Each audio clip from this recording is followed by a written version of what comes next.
kita lebih bermanfaat.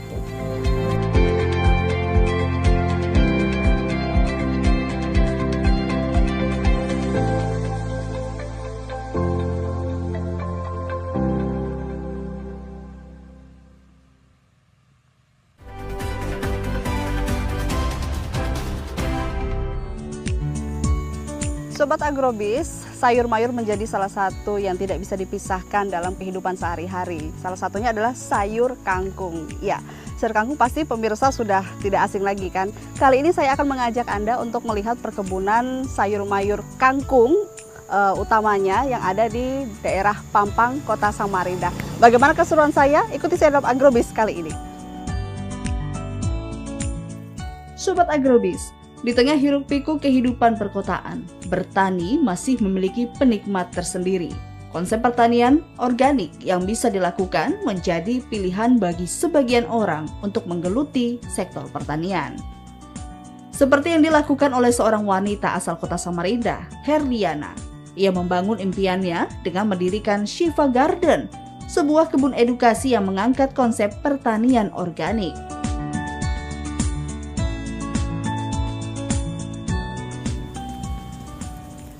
Halo, Assalamualaikum Ibu. Ibu Herliana Bu ya? Iya. Izin saya lewat sini nggak apa-apa Bu ya? Oh iya, nggak apa-apa. Kenalkan Bu, saya Elma dari Agrobis TVRI Kaltim. Bu, Iya. boleh nggak kita ngobrol-ngobrol sedikit gitu ya? Boleh. Boleh ya. Ini Ibu lagi ngapain Bu? Lagi panen. Lagi panen. Oh, oke. Iya. Ini kangkung memang menjadi fokus utama di Shiva Garden ya Bu? Iya, kita fokusnya memang di kangkung. Alhamdulillah juga kangkungnya organik. Oh, ini organik? Organik semua. Oh, ternyata ini organik loh pemirsa, bukan seperti biasa Bu ya? Bukan, Apa kita bedanya? memang sistem organik. Kalau kita organik dari pengolahan tanah sampai tahap berikut-berikutnya kita nggak pakai kimia. Oke. Jadi mulai dari pengolahan tanah kita memang pakai yang seperti tadi di atas, kita memang pupuknya dibuat sendiri. Kemudian kita tanam, kemudian sampai pemeliharaan, pertumbuhan, perawatan sampai dia panen kita nggak pakai kimia. Oke, benar-benar alami Iya. gitu ya. Oke. Bu, saya manggilnya apa nih enaknya, Bu Herli atau Bu Ana nih? Bu Herli aja. Bu Herli ya. Nah ini kan kalau kita lihat Bu di depan tadi namanya Shiva Garden gitu Bu ya. Ini boleh diceritakan nggak ke Sobat Agrobis sebenarnya Shiva Garden ini nama dari mana sih Bu? Itu sebenarnya anak saya. Kebetulan kan saya tuh suka ajak dia main ke sini ke kebun. Nah terus dia suka ngelihat alam-alam gini, dia suka banget belajar nyabut, manen apa. Jadi pas kebetulan teman-temannya banyak yang ke sini, jadinya banyak yang manggil kemana, ke kebunnya Shiva. Karena kan teman-teman TK-nya banyaknya ke kebunnya Shiva. Jadinya ya udah kebunnya kasih nama Shiva Garden aja. Karena dia memang suka bertani, petani cilik sih. Oh ya? Iya, dia suka bertani, suka banget. Ini lagi nggak mood aja dia lagi tadi. Sudah berbakat berarti Bu ya dari Iya, kecil. Oke Bu, boleh diceritakan juga nggak Bu? Kita latar belakang Ibu begitu menjadi petani ini seperti apa sih awal mulanya? Kalau suami sendiri kan dulunya pelaut, terus memutuskan berhenti ngajar. Jadi ilmunya dari pelayaran itu dia tetap dipakainya buat tetap ngajar gitu. Jadi apa ya, dia tuh lebih cinta ke alam gitu loh Mbak.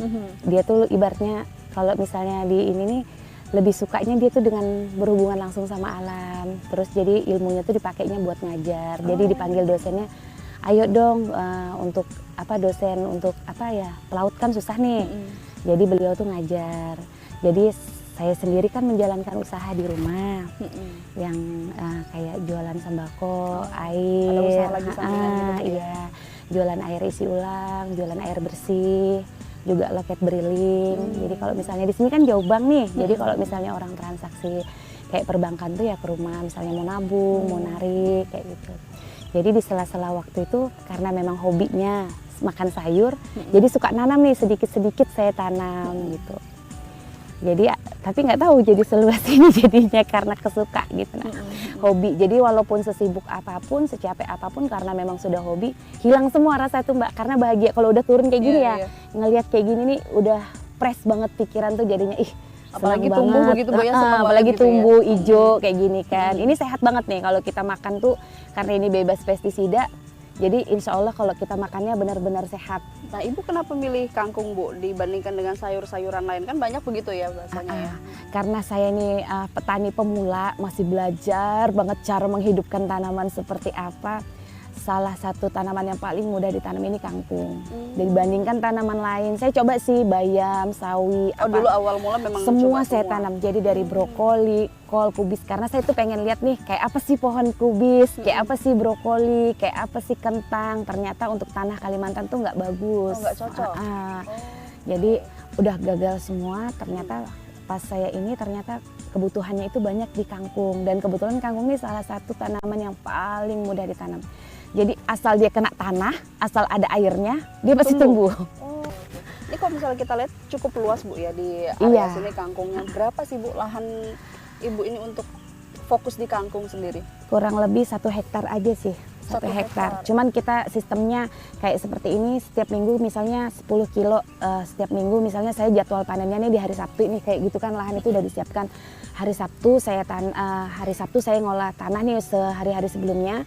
Hari Sabtu saya jadwal tanam. Jadi setiap seminggu itu saya jadwal tanam itu per minggu. Jadi karena kan saya melayaninya nggak putus nih, karena harus setiap hari panen. Jadi setiap hari saya harus nanam. Cuman kalau setiap hari itu kan capek.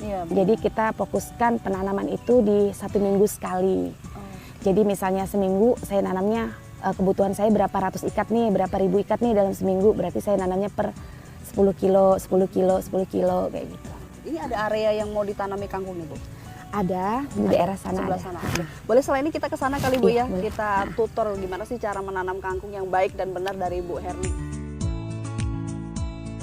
Herliana tidak hanya memiliki satu tujuan untuk Shiva Garden. Mengejar keuntungan bukan satu-satunya harapan.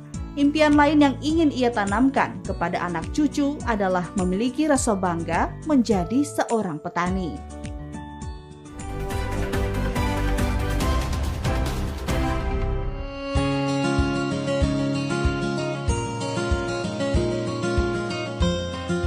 Shiva Garden kini masih terfokus pada budidaya sayuran kangkung organik sebagai komoditas utamanya. Semua pekerjaan, tahapan-tahapan hingga proses panen, semua ia lakukan sendiri. Dibantu oleh sang suami beserta beberapa anggota Shiva Garden lainnya. Kendala demi kendala pun dihadapi, mulai dari kendala yang bisa diatasi hingga kendala yang tidak bisa dikendali, seperti faktor cuaca. Hal itu cukup berpengaruh besar terhadap suburnya pertumbuhan kangkung organik.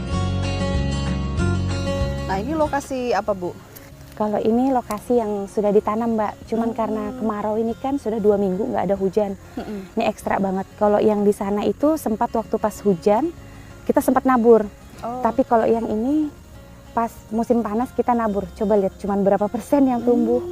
Jadi kalau misalnya sayuran mahal tuh sebenarnya bukan kita yang mau mahalin, cuman memang keadaannya Kondisinya seperti itu. kritis, Mbak. Untuk untuk bikin mereka bisa hidup ini benar-benar kritis. Nah, sistem taburnya biasa gimana, Bu? Sembarang tabur atau dia kayak di sebenarnya jarak kalau misalnya efektifnya itu dia ada sistem kita di ini tugal bisa, terus bikin ini garis-garis bisa.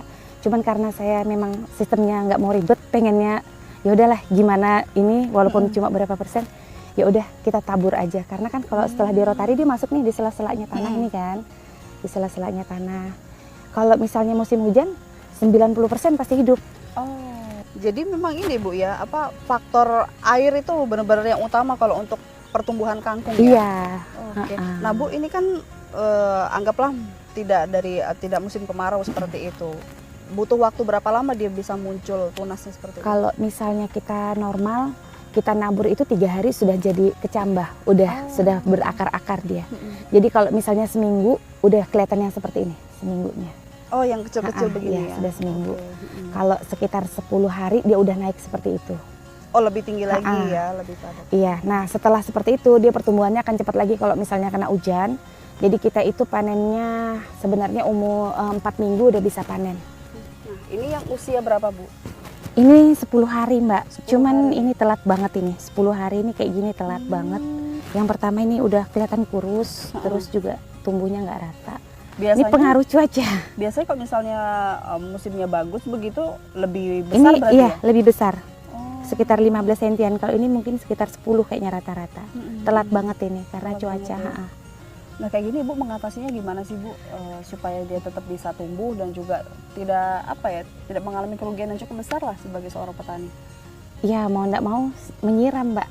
Rajin menyiram. Iya harus menyiram, kita sehari 2 kali. Paling nggak yang pertama pagi ini kita buat dia supaya tanahnya lembab karena kan nanti siang panas banget nih. Paling nggak kita mempertahankan ininya dulu biar tetap nggak terlalu kering. Kemudian nanti malam kita siram agak basah karena kalau malam itu kan sudah nggak ada matahari. Terus juga ini tanahnya jadi lebih ini, itulah pas malam ini pertumbuhannya kita kejar. Nah Bu, selain air begitu yang digunakan, ada campuran lain nggak Bu? Nah kebetulan kan kita airnya ini kita seperti itu. Jadi airnya ini nggak langsung air bersih yang disiramkan tuh enggak. Jadi kita memang bikin kolam, jadi kita bikin NPK organik dari kolam itu sendiri. Berarti itu sudah Dikasih pupuk, jadi minuman plus pupuk dari situ. Jadi nyiram ini nggak cuman air, ini makanan sama minuman yang jalan. Jadi kita memang belajar pertanian terpadu Mbak. Jadi semuanya gimana sih kita dari alam kembali ke alam gitu. Jadi kolam itu ya kita isi pupuk juga. Nah ini pupuk yang Ibu gunakan biasanya apa Bu? Buat sendiri atau gimana? Buat sendiri. Buat sendiri. Jadi kita setelah tanaman ini tanahnya kita buka, lahannya kita buka, kita aduk sama pupuk kita. Pupuknya NPK pembenah tanah sih ya, kita buat sendiri. Berarti setelah digemburkan tanah ini langsung dikasih pupuk juga atau gimana? Iya, langsung dikasih pupuk dulu. Setelah kita kasih pupuk, bibit ini kita rendam kalau untuk menghindari kegagalan ya. Banyak orang berpikir nggak tumbuh nih, jadi supaya dia memang langsung tumbuh kita tanam, kita rendam dulu 1 malam. Oh gitu, jadi nggak yang baru dibuka bungkus langsung enggak. Jadi kita beli dulu, misalnya kayak hari ini kan, saya jadwalnya nih, ini kan hari Sabtu nih jadwalnya. Jadi saya nanti ini beli nih, saya rendam, pagi ini saya rendam, nanti sore dia udah bengkak. Udah bengkak, jadi saya tabur ini sore, jadi nanti langsung saya siram, udah tumbuh kecambah. Jadi sekitar 3 minggu dia udah nancap di tanah. Itu menghindari kegagalan. Jadi sistem tabur itu nggak masalah, yang penting dia direndam. Jadi insya Allah pasti tumbuh. Semalam aja tapi Bu ya? Semalam nggak aja. Boleh lebih. Nggak boleh lebih. Nanti dia kalau jadi kecambah panjang, malah ini Mbak, lepas-lepas akarnya. Kalau dia sempat sudah kayak kecambah gitu kan, malah nggak mau nancap di tanah.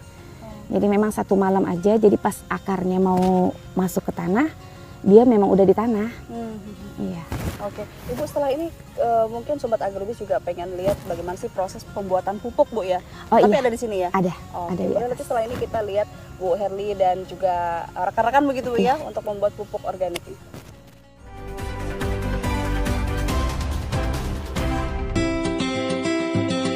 Sobat Agrobis, tak hanya menanam, Herliana bersama sang suami juga berusaha memaksimalkan peran Shiva Garden menjadi kebun organik berkualitas di Kota Samarinda dengan cara membuat dan mengolah sendiri pupuk organik yang akan digunakan pada sayuran miliknya. Nah, kalau ini gudang pupuk kami Mbak. Jadi kami buat pupuknya kan karena memang organik, kita buatnya memang pupuknya pupuk sendiri. Berarti pengolahannya di sini Iya, Bu ya? itu pengolahannya. Ada suami saya di sana tuh yang beliau yang biasa bikin. Yang biasa ngolah. Oh ya. Nah, ini macam-macam Mbak. Jadi kotak-kotak ini kita memang pisahkan jenis-jenisnya. Nah, kayak gini, ini arang, arang. Tapi yang sudah dihaluskan gitu ya? Memang kalau bukan arang ya, bakaran. Abu apa sih namanya? Abu arang gitu. Arang, itu ada cangkang telur kayak gitu. Apalagi Bu? Ada arang, cangkang telur. Ada ini busuk-busukan daun-daunan. Terus ditambahin ada kotoran kambing, kotoran sapi. Nih, di sebelah sini. Pengolahannya tuh kayak apa sih, Ibu? Bapak mungkin ya, boleh Pak, sambil ini Pak. Nah ini kemarin kalau diolah, sebenarnya semuanya harus dicacah ya. Karena mesin cacahnya di kandang sapi sama di kandang kambing. Jadi produksi penghancurannya setelah daun-daunan itu harus dihancurkan dulu. Oh, harus dihancurkan dulu. Dihancurkan dulu, jadi tepung semua. Oh. Jadi tepung semua, habis itu bisa kita olah. Berarti untuk menghancurkannya pakai mesin di sana. Mesinnya di kandang sapi. Lagi saya taruh di sana sapi karena kandang sapinya baru dapatkan teman kemarin. Saya invest sanunya, saya bilang udah pakai mesin cacah saya. Kalau kandang kambing sudah makan fermentasi istilahnya. Nah, prosesnya sendiri mungkin Pak boleh dijelaskan juga gitu Pak. Jadi proses penghancurannya sama sih modelnya. Kita harus hancurkan dulu, dihancurkan dengan mesin. Setelah dari mesin kita olah dan dicampurkan satu persatu. Semuanya dihancurkan baru diolah satu persatu. Mungkin ada tambahan lagi begitu Bu ya? Ada Tambahannya cairan tadi tambahan. yang kita buat tadi Super Juice Grow Up dari produk buatan sendiri sih. Buatan sendiri. Ya, ini, Oke. Ini lagi diambilkan sama Bapak nih cairannya. ini cairannya. Ini produk Super Juice Grow Up buatan sendiri juga. Ini isinya kalsium sama sulfur Kalsium sama sulfur. dan juga bakteri-bakteri pengurai. Untuk proses pembuatannya lama nggak Pak kira-kira? Dari awal deh, dari cairannya. Kalau kita rendamkan untuk bakteri-bakteri pengurai lanjutnya 1 bulan. 1 bulanan. 1 bulan. Terus ada asam amino, ada trichoderma, lactobacillus, sama mikroorganisme lainnya lah yang bisa untuk mengurai. Nah ini kan buat sendiri ya Bapak sama Ibu begitu. Selama ini berapa kali sih trial error seperti itu? Nah, alhamdulillah sih, memang sih kita try error kekurangan jumlah pencampuran ya. Jadi jumlah pencampuran kalau dia minim, dia nggak bisa maksimal karena bakteri pengurainya kan butuh banyak. Nah dari sini kenapa bicara organik tadi? Karena tadi ada bakteri pengurai yang harus kita berikan di tanah. Kalau dia kekurangan bakteri pengurai, biar kayak apapun tidak ada yang bisa menangkap nitrogen secara gratis. Jadi kaliumnya secara gratis tidak bisa diurai oleh tanah kalau tidak ada mikroorganisme yang memang hidup di dalamnya. Oke, boleh Pak silakan dilanjut sambil ini tadi. Kalau dari Ibu sendiri gimana sih, mungkin ada perbedaan yang signifikan ketika menggunakan pupuk olahan sendiri sama mungkin beli di luar atau udah jadi dari luar gitu, gimana? Ya pasti perbedaannya beda banget. Kalau kita pakai pupuk buatan sendiri tuh lebih murah, murah banget. Allahu Akbar, Allahu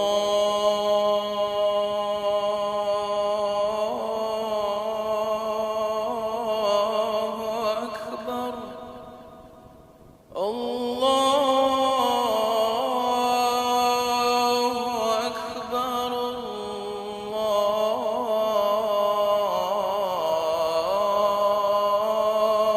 Akbar. أشهد أن لا إله إلا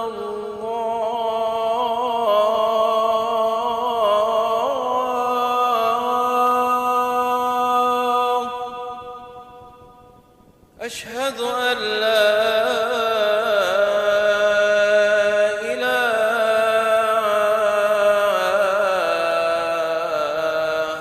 إلا الله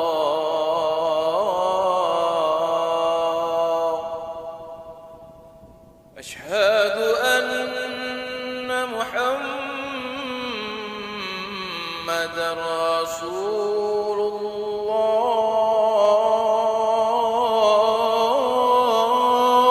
الله أشهد أن محمدا رسول الله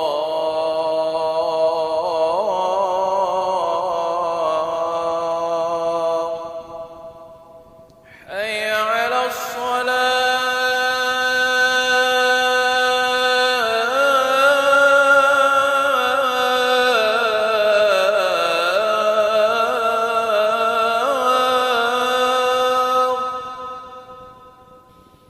حي على الصلاة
Jadi biaya operasional tuh jadinya yang harusnya besar jadi kecil.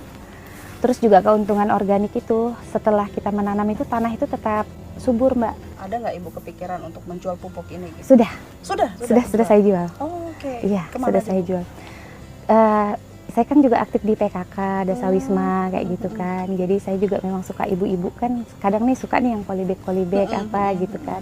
Beli kemasan. Biasanya sih banyak ini, cuman karena mesin lagi dipakai buat kandang sapi nih di sana. Jadi belum produksi, jadi masih pakai buat sendiri. Jadi kita kemasin packing yang 2 kilo. 2 kilo itu cuma 10.000. Kita jualnya cuma 5.000 per kilo. 5.000 per kilo, murah banget dong Bu ya? Iya. Karena kan kita bahan dasarnya juga murah banget. Kita nggak ngambil untung dikit, cuman pengen senang-senang aja, pengen sama-sama, ayo kita bertani, ayo kita suka nanam kayak gitu. Jadi 5.000 per kilo kami tanam, ada media tanamnya kayak gitu. Sudah media tanam. Tapi seperti ini kira-kira sudah diuji lab ya Bu? Sudah. Harus ini dulu ya? Sudah ya Pak ya, uji labnya sudah ada. Ada sertifikatnya juga. NPK-nya di atas 2. Oh, NPK-nya sudah ada. NPK itu 2. Iya, Oh, oke, sudah di atas ada. dua ya? Sudah memenuhi standar pupuk.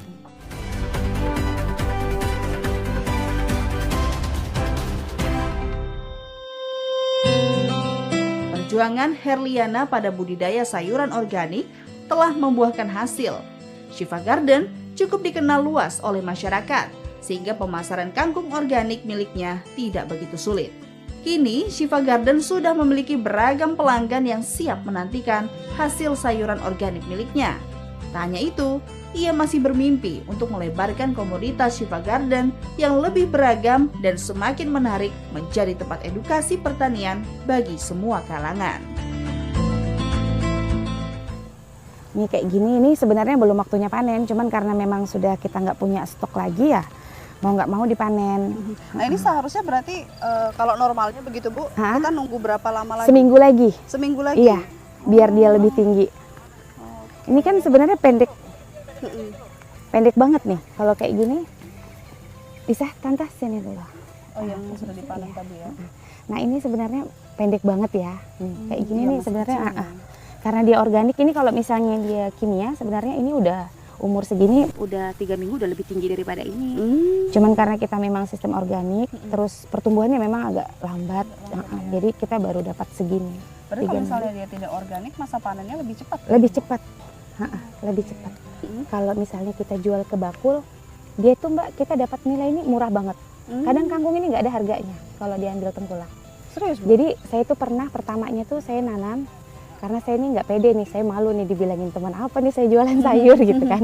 Jadi ya udah, saya tuh selalu setiap panen saya lempar ke tengkulak.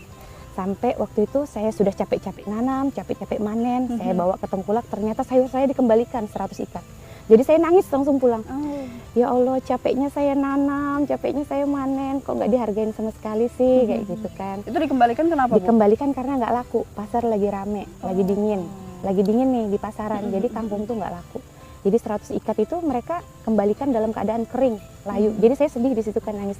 Ya ampun, kok tega banget sih nggak menghargai jerih payah petani. Ini loh nggak gampang bikin mereka hidup, bikin mereka bisa dipanen, itu loh butuh perjuangan kayak gitu kan. Butuh ongkos, biaya dan tenaga begitu Terus Bu, ya? juga kita harus sudah manen, sudah kita siapkan begini, 100 ikat tiba-tiba dibuang, nggak dibayar, katanya nggak laku. Itu saya pulang nangis, ya ampun teganya. Sebenarnya nggak seberapa sih, cuman kalau kita sedihnya itu loh Mbak, karena itu kan kita ngerasanya ini sangat berharga nih, karena kita memperjuangkannya. Ngerasain luar dari biasa. awal bagaimana nanamnya Bu ya? Kita ngerasa. Jadi sejauh ini pemasarannya melalui apa Bu? Saya itu kencangnya di FB sama WA aja, FB sama WA. Mengandalkan media sosial itu Bu ya? Jadi kadang saya share ke grup-grup nih, misalnya siapa tahu teman-teman butuh apa, jadi langsung cateringan sama warung makan yang dapat. Itu Kalau- berarti Ibu tuh paham begitu peluangnya itu memang lebih banyak di seperti rumah makan, Iya, cateringan itu udah pasti gitu ya? Karena yang pertama langsung ke customer ya, nggak langsung pengepul ya. Jadi mereka langsung mengolah, otomatis kita dapat harga lebih bagus. Gitu. Jadi petani insya Allah kalau misalnya kita target marketingnya tepat, nggak bakalan rugi bertani gitu. Terus kita juga sistemkan organik karena biar operasional kita tuh kecil. Jadi kalau misalnya orang kan sekarang nih anak-anak muda pada males bertani kan, makanya saya tuh pengen ngajar edukasi ke anak-anak. Maksudnya mereka tuh jangan malu bertani gitu loh. Siapa bilang sih bertani itu nggak menghasilkan gitu. Siapa bilang sih petani itu rendahan kayak gitu loh. Kita itu bisa bertani dengan yang biaya sangat relatif murah. Terus juga bertani itu saya pengen ngasih tahu ke teman-teman kalau bertani itu menghasilkan, bukan pekerjaan rendahan, bukan sesuatu yang memalukan lah untuk kita lakukan sebagai anak muda kayak gitu. Jadi saya suka nih kalau anak-anak TK, SD, SMP, SMA sampai misalnya mahasiswa apa gitu kan. Oh, sampai mahasiswa juga belajar di sini. Saya ajakin nih, ayo kalian jangan malu, belajar marketing, kita nanam belajar marketing. Jangan menciptakan sarjana-sarjana pengangguran. Sarjana itu banyak gitu, saingan pekerjaan itu banyak. Tapi kalau kamu bisa menciptakan pekerjaan dan bisa juga mengajak orang lain, otomatis insya Allah kita lebih bermanfaat kayak gitu. Wah, luar biasa Bu Herli ini. Motivasinya begitu Bu ya untuk anak-anak muda begitu luar biasa. Kemudian jadi kita ini sedekah loh Mbak. Jadi kita menanam ini bersedekah. Kita bersedekah ini penghasil oksigen. Jadi kalau misalnya, jadi kita nih bayangkan berapa pohon yang kita tanam, berapa dia menyumbang oksigen. Kita bayangkan gimana kalau seandainya kata generasi muda udah nggak mau bertani. Jadi apa? Sandang pangan kita makan apa? Padahal ini adalah vital begitu Bu ya. Ini kebutuhan pokok yang nggak bisa ditawar-tawar. Tanaman itu nggak bisa ditawar-tawar. Oksigen kita butuh udara yang sehat. Kalau semua orang memandang petani itu rendahan, petani itu nggak pantas jadi petani, nggak ada yang mau bertani Mbak. Gimana dengan oksigen kita yang semakin hari alam semakin rusak, polusi udara, banjir. Nah terus juga kalau seandainya kata semua nggak mau bertani, terus makanan dapat dari mana? Semua pasti juga akan mahal begitu Bu semuanya ya. butuh pakan. Sekarang beras aja naik. Iya benar. Oke Bu, untuk pemasarannya tadi, berapa sih kisaran harga Ibu jual untuk satu seperti ini? Kalau saya ini karena harga kontrak murah sih saya jualnya. Cuman saya berpikirnya yang penting dapat aja sih, gimana tanaman saya bagus, operasional saya masih masuk, saya taruhnya di harga 2,5. 2,5. 2.500. Jadi itu kalau misalnya lagi ramenya gimana, mahalnya gimana pun, saya tetap di harga 2.500. Gitu juga di warung makan, gitu juga di catering. Mau murahnya gimana pun tetap di harga segitu. Jadi harga saya itu stabil. Jadi kalau misalnya saya panen nih 200 ikat, jadi kalau misalnya kali 2.500 udah dapat 500. Jadi kali sebulan sebenarnya udah 15 juta ya Mbak ya. Kalau misalnya kita ini ya alhamdulillah kalau untuk kerja masih ada hasil lah ya dengan hasil segitu. Bisa juga sambil bagi-bagi rezeki ke teman-teman. Iya. Oke, baik. Nah ini Bu, kalau misalnya Ibu melihat sekarang, ada nggak sih Bu tantangan yang paling Ibu rasakan selama menjadi petani kangkung begitu, dan mungkin dengar curhatan-curhatan dari para petani yang lain begitu ya? Iya, kalau misalnya sekarang ini permasalahannya ya, pupuk itu ngeri Mbak, kenaikan pupuk itu ngeri banget. Jadi kita tuh selalu belajar ngajakin teman-teman nih, kenapa sih kita nggak manfaatin apa yang ada di sekitar kita? Kenapa kita nggak belajar organik gitu loh? Bukannya organik ini kita juga ibaratnya ke tanah, kalau misalnya kita pakai organik dia nggak ngerusak tanah. Dia justru memperbaiki tanah gitu nah Mbak. Struktur tanah lebih bagus kalau kita pakai organik. Berapa kilo Bu sekali panen kira-kira? Dia nggak kilo sih, sistemnya ikat. Oh sistemnya ikat. Sistem ikat. Jadi per ikat ini kita mainannya di 4 on sampai 5 on. Oh. Jadi sekitar segitu. Berarti kira-kira ada berapa puluh ikat kayak gitu? Kalau misalnya 200 ikat berarti sekitar 100 kilo ya. 100 kiloan? Iya. Banyak juga ya pemirsa ya. Jadi kalau misalnya teman-teman yang memang pengen bertani, kita tuh jangan cuma menanam-menanam tanpa tahu marketing, kalang kabut Mbak. Jadi selain kita bertani, kita harus baca peluang. Kebutuhan kita nih di masyarakat, di lingkungan kita lagi butuh apa sih gitu kan. Terus cara marketingnya kita juga harus belajar. Jangan cuma nanam, kita bingung nih jual kemana. Kebanyakan kalau kita cuma nanam terus jual ke bakul, itu petani banyak drop. Karena sekarang operasional yang tinggi, terus dibeli dengan harga murah, otomatis nggak hasil. Tapi kalau beda, kalau misalnya kita bertani, kita berani menanam, kita baca peluang, kita berani marketing, insya Allah hasilnya apapun jenis pertaniannya, asal kita berani marketing sendiri, hasilnya lebih. Oke, baik. Itu tadi dia Sobat Agrobis tips and trick ya, tips dan juga harapan dari Bu Herliana selaku owner dari Siva Garden begitu Bu, untuk memberikan semangat motivasi bagi para pemuda-pemudi di luar sana yang ingin mencoba atau mau kerja apa ya gitu Bu ya, bingung. Lebih baik kita mencoba untuk bertani karena ini merupakan pemenuhan pangan vital begitu untuk bangsa kita sendiri. Demikian hari ini edisi dari Agrobis, edisi spesial kangkung dari Siva Garden. Jangan lupa saksikan edisi Agrobis lainnya hanya di TVRI Kalimantan Timur.